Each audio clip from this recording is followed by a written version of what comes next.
Hello, good morning everybody. How are you? It is a few minutes after 10:30 a.m. Wednesday, June 21st, here in the Ultimate Baby Sleep Group. And as you know, every Monday we post a topic, and on Wednesdays I come in and talk about it. Now, a few of you, if you've been looking and reading some of my posts recently, I've been talking a lot about not focusing on actual sleep training, not focusing on why your baby can't sleep, not focusing on methods, because if you've been watching my other videos or been following me for some time now, you know how much I feel about skipping steps. People reach out to me all the time who have tried Cry It Out. They've tried leaving, checking systems of going in and out of trying to get their baby to sleep. They've tried locking toddlers in rooms. Someone contacted me the other day who has a 9-year-old that comes into their bed every night and they walk them back and then they come back, and it's like a constant back and forth.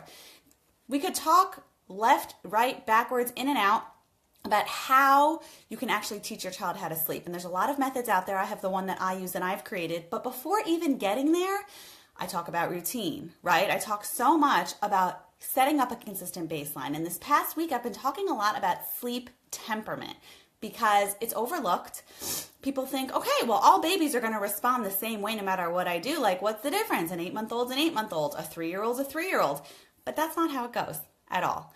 And your baby is a unique universe. Your toddler is your own unique universe. Just like all of us have our own personalities. Some of us are a little bit more structured. Some of us are more laid back. Some are more easygoing. Some are more intense. It's so important to understand that your baby's sleep personality is the absolute first place to start, even before figuring out your child's internal clock and shifting everything around that. Because if you don't know who you're dealing with, then you can't really set up a proper game plan to help your child sleep, right? If you have a problem in life, we might have our goal, but we have to map out how to get there. So your goal might be getting your child onto a great routine. Tamara just said your routine is a challenge for you. Maybe the temperament's getting in the way. All right, so let's talk about that because it is a very, very, very important component, Tamara, okay? But you have to make a game plan to get there. And in order to do that, you have to understand who your baby's is, what his sleep personality is, how he responds to his universe and his world, what stimulates him, what calms him, okay? So we're going to talk a little bit about that today. And one of you had asked a question saying you could only find my post that I wrote about an intense baby. I wrote a little bit about sleep personalities, and then I addressed the intense baby because that is the most common sleep fighting baby. But you are correct. What was your name? I think it was. I have to find you. I'll tag you in here later. But I'm going to be, after this post tomorrow, I'll be outlining the other sleep personalities. So you are right that I didn't talk about them because I just wanted to give you a little bit of a taste and tell you a little bit about what the sleep personality is, okay? So I'm going to go through some of your questions here, talk a little bit about what is going on. A lot of you had written that you have intense babies, which I knew was the most common challenge that most of you were going to have because, not to get too statistical, because you know that I don't believe in averages because every baby is so very different. But averagely speaking, okay, majority of babies that are very difficult sleep fighters are usually either an intense baby or a sensitive baby. And that's what I'm going to go through today. I'm going to talk more about the sensitive baby later on today in a post. Now, it overlaps a lot, okay? Just like all of us don't have like one single component to our personality and we're not exclusively like this or exclusively like that, you're gonna find that your baby is going to overlap, and that's okay, it's normal, it's healthy. But you will find that as you understand what your child's personality is, what his sleep temperament is, it's gonna help you so much in helping him sleep because you're not gonna try to use a method you would use for, an easygoing, adaptable baby that you would for an intense or sensitive baby, all right? So we talked a lot about what to do with different personalities, and I'm not going to get too detailed because I put that in my intense babies post, and I'm going to do that today in the sensitive one and as I outline the other ideas. But really, I think the most important thing to address here, and I'm looking through these questions here that you wrote, is how to actually navigate once you figure out what your baby's personality is. But let's take a step back. How do you even figure out what your baby's sleep personality is? Okay, I've broken it down into a few main categories that you saw in my first post. Ask yourself some questions. Number one, how easily does my child adapt to new situations? Okay? There are adults who thrive on change, love taking risks, love things just kind of in the motion. My sister is like that. She thrives on intensity and she loves when things are crazy and unpredictable. Me, polar opposite, right? I don't like change so much. It's something that happens, but it's, my constant work in this world is to always embrace it and learn to navigate through it. I like structure. I like consistency. I like predictability. Not everyone likes that. How does your baby thrive in new situations? Does your baby adapt easily? Does your toddler have a meltdown transitioning from environment 1 to environment 2, coming home from playgroup to being in the house, or vice versa, when it's time for a new change in the house, you bring home a new baby, or you paint the wall? Really intense or sensitive babies have a very difficult time to change. Difficult adaptation to change. And that's because they're so in tune with the environment around them.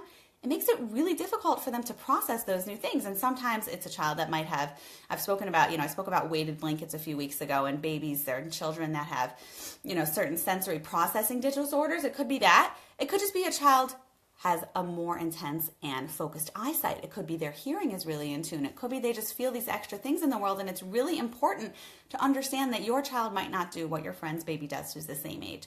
So number one, how does your child process the world around them? How does your baby adapt?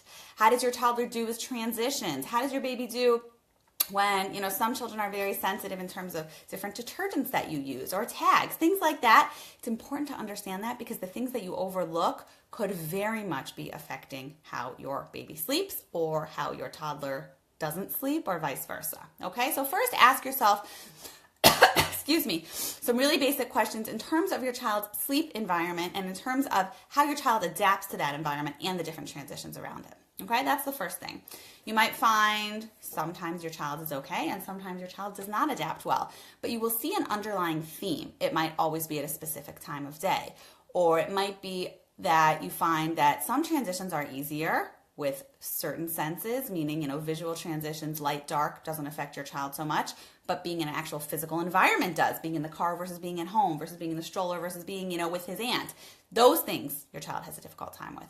Figure out the details and get as really, really nitty gritty as possible, because the more you understand your child, the better you can help him sleep. Okay, that's number one. Number two, once you've asked yourselves those questions, ask yourself how your child adapts to his actual sleep. Okay, does your child seem to fall asleep easily? Irrelevant of how he sleeps, if he's being held, if he's being fed, if he's being rocked, if he's being bounced. Does he fall asleep easily, or does he seem to wind himself up and fight sleep? Or does he fall asleep easily and then has a really difficult time transitioning back to sleep? Does your child sleep really well at night, but not well during the day? Is the light streaming into the room affecting your child's ability to nap well? All of these things, just kind of taking into account your whole child's sleep personality. I do this when I work with my families that I work with and all of my clients, but if you could do the same thing, it's really important you understand who you're working with. So in the first post that I posted, I wrote about the different questions to ask yourself, which I'm kind of just giving you a quick little run through. Started talking about the intense baby in detail. Just to give you a brief recap of that, the intense baby, you have to do things slowly. Change does not happen quickly. Your child adapting to new sleep habits does not happen quickly, and you have to be mindful of that. If a child's more easygoing and relaxed, then it's going to be different. Or if a child is hypersensitive, you also have to be mindful of that. As we move into the sensitive baby, and as we move into the high energy baby, and as we move into the active baby, and as we move into the adaptable baby, and all these different temperaments that I've seen, working with families for over 10 years, almost 11 years now, I will tell you the brief main categories. But as I said, they often overlap. Your child's not going to fall into one specific place. But as you know who you are dealing with, it's a lot easier to help. Any problem in life we can only fix if we understand what that problem is. Very bad example, but my husband has been out of town for 2 weeks. Yes, I'm totally losing it, but we're doing okay. He's coming back today. So he helps a lot around the house because I work full time. He also works, but his schedule is a little bit less intensive than mine.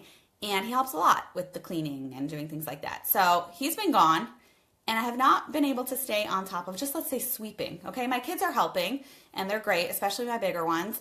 But there's just stuff everywhere with a lot of kids and food and just stuff. My 5-year-old just loves to he loves to cut things up really, really small, and he loves to create things. So there's just tape and projects everywhere, and it's just stuff everywhere. So it's really hard to keep my floor clean. And as a person who appreciates, things when they're tidy, it bothers me when things are not.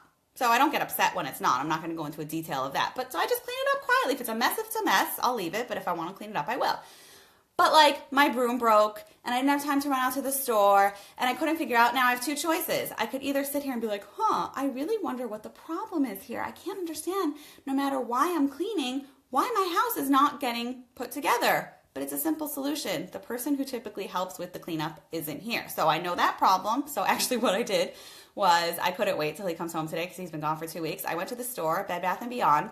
I got this awesome vacuum that is a wireless vacuum. Highly recommend it. It was like $80. It's a wireless vacuum that you can use on the floor or the carpet. So I was very excited about it because I hate sweeping and the brooms were breaking and I didn't have time. So I went out and got that and it has like saved my life. My husband's probably not even going to have to do the sweeping when he comes home. My kids love doing it. My 3-year-old loves doing it. We just walk around like, zzz.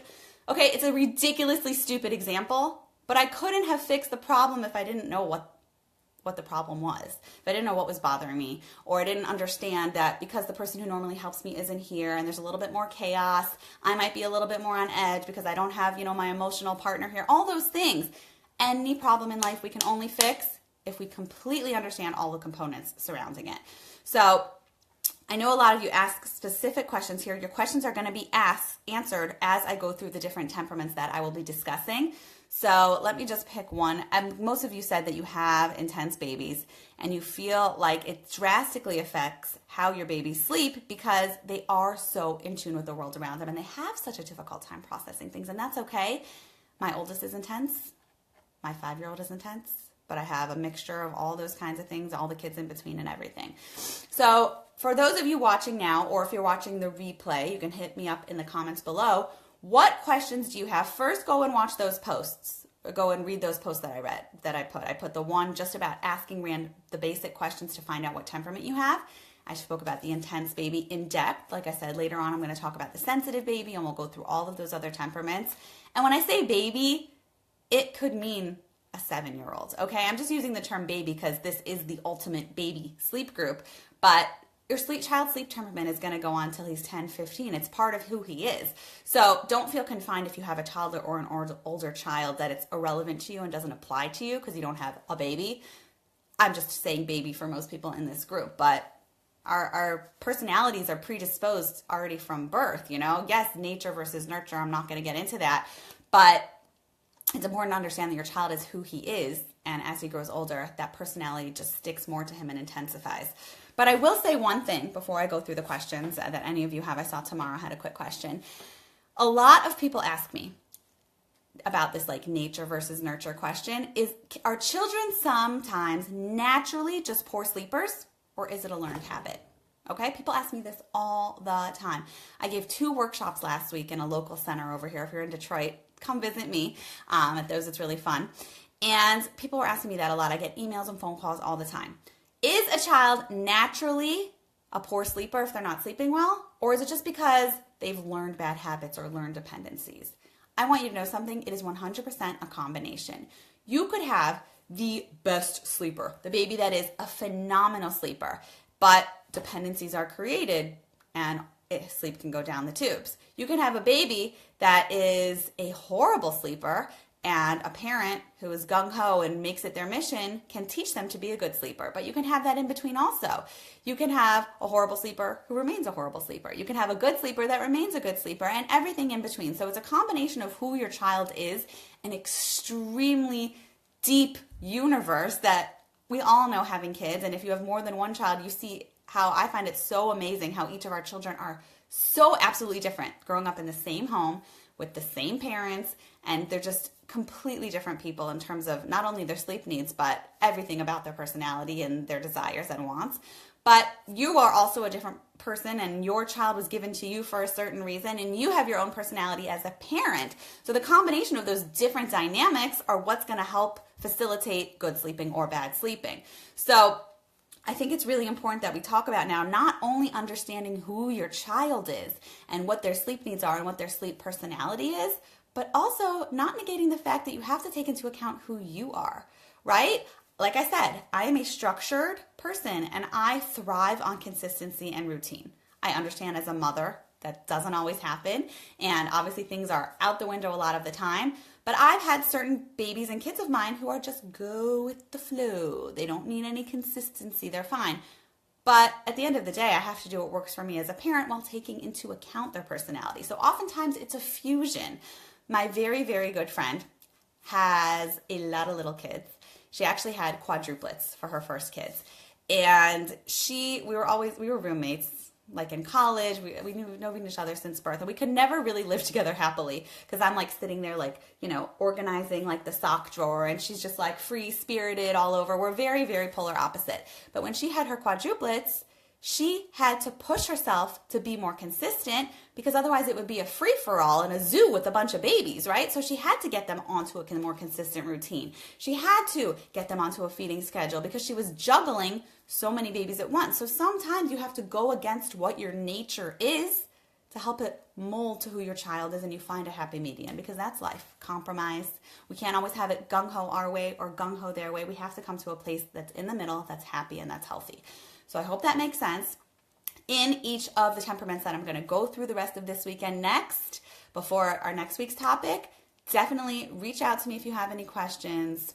Tag me in your questions. You can always reach out and send me a separate message.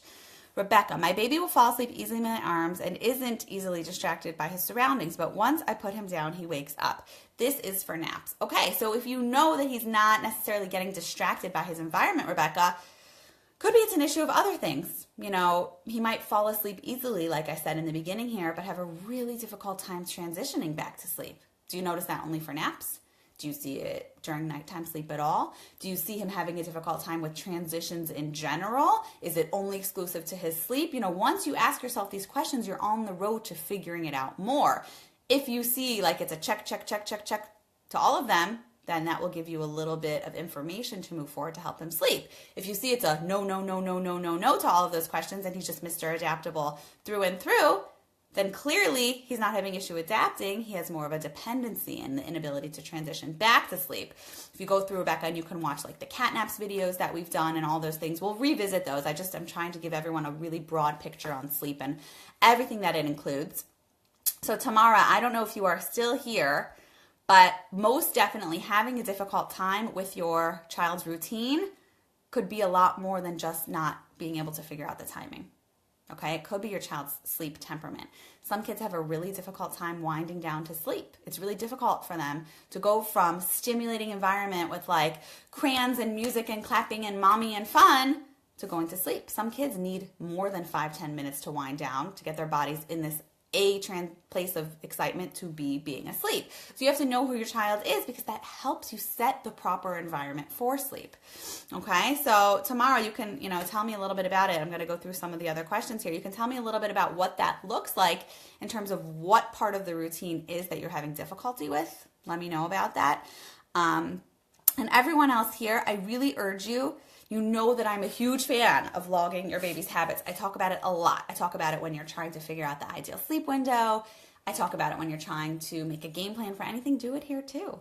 Because you might find certain times of day, your baby might seem to be more to one end of the spectrum of a personality. And different times of day, bedtime, night, totally opposite. So we have to do some research here. We have to be detectives and figure out who it is that we're working with. Because once you know who your baby is, that's when you can facilitate a proper game plan. Okay? Hope this was helpful for all of you. I look forward to going through the rest of the personalities and the sleep temperaments to help you a little bit more. What are things, Rebecca wants to know, what are things we can do to help a 3-year-old wind down before bedtime? It's a great question. I have a video, I don't know if you've all seen it, maybe I'll post it. It's called Bedtime, the Sweetest Hour. We did it for this whole bonus that we created a while ago. And you have to do things that are enjoyable to your child and enjoyable for you, hands down, right? Some kids might love when you like tickle their face and talk gently. Some kids don't want to be touched. Some kids want to be like massaged really hard. Some kids want to hear about your day. Some kids want to tell you about your day. It depends on, the biggest rule is that you have to make sure your child enjoys it and so do you. Because you can't fake it, right? You don't want to be sitting there being like, oh my gosh, go to sleep already. I can't wait to leave. Because your child's going to feel that tension and pick up on it.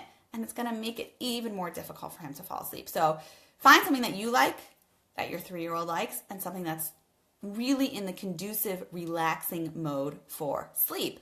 I do recommend spending a good 10-15 minutes or so before the whole wind down process begins, because like I said, even a child that is adaptable and doesn't have a hard time transitioning, we all need proper time to allow our brains and our bodies to get in that sleep mode. Okay? You can't find their videos. Well, the videos are on my YouTube channel, the Baby Sleep channel, and they're also here in this group, a lot of them, not all of them, but a lot of them, the ones, these lives that we've done, are in the info tab in the videos section of the group, Rebecca. Tamara, let's see what you said. 19 months old, as you know. He had a tongue tie and food sensitivities that caused pretty significant discomfort and sleep disturbances his whole life. So now that those mysteries are solved, I have to dive in to teach him to sleep on his own. Yes, and I know you have a whole story, and you are a superstar, Tamara. I know that you are so in tune with him, so in tune with yourself, and you work really hard at just being that best mother, and you are. So I want you to know that. And I know you put the most beautiful post in here the other day. But you have to definitely dive deep. Some things will be easy to figure out, and other things will be not as easy. But like I said, you got to do that research and find that happy middle ground of your child's personality with sleep overall in parenting versus your personality, and finding a place of comfort between the two, because we want to make sure that it's an even keel right in the middle so everyone is happy. Okay, so have a great Wednesday. I'm off to go pick up my husband to the airport soon, so he will enjoy this new vacuum that I got, hopefully. And stay tuned for the rest of the Baby Sleep personalities and sleep temperaments. So we will be in touch. Take care.